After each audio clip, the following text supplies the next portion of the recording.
Hall of Fame inductees announced today. We got the results finally, and 3 guys inducted into the Baseball Hall of Fame. 3 familiar names from the 1990s. Bill Ricca's Tom Glavine, his former Braves teammate Greg Maddux, and the Big Hurt Frank Thomas all go in on the first ballot for those guys.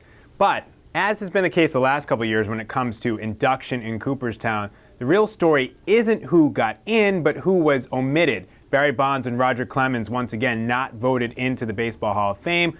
Obviously, that has to do with the PED suspicion circling both of those guys. In fact, they lost ground on ballots. They had a lower percentage of votes this year than they had had in the past. Also, Jack Morris, this was his final time on the ballot. The former Detroit Tigers great did not make it. He also lost ground as well, getting a little more than 61% of the vote. The guys who went in, you really cannot dispute any of them. They were some of the seminal players of the 1990s. Greg Maddux, probably the most dominant pitcher of that era. You can throw some other guys in there, Randy Johnson, Pedro Martinez, but Maddux winning 4 straight Cy Youngs from 92 to 95. He was the gold standard of pitching in there. Glavine, the lefty from here, we all know him from Bill Ricca, was a great hockey player up here.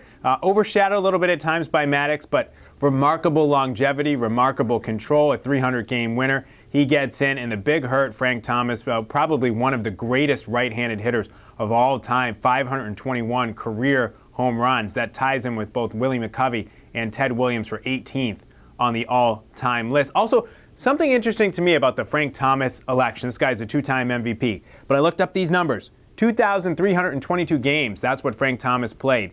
971 at first base. In other words, he spent a lot of time as a designated hitter. As we all know, there are no designated hitters in the Hall of Fame. Edgar Martinez not in. David Ortiz, that could be an issue down the line. Both of those guys primarily designated hitters. Frank Thomas more time at first base, but for his career, spent more time as a DH. You wonder if that opens the door a little bit to David Ortiz. You also have to wonder, after these voting numbers, will the door ever be open for Roger Clemens, Barry Bonds, or anybody who has a high level of suspicion from the steroid era? It certainly doesn't look good for them.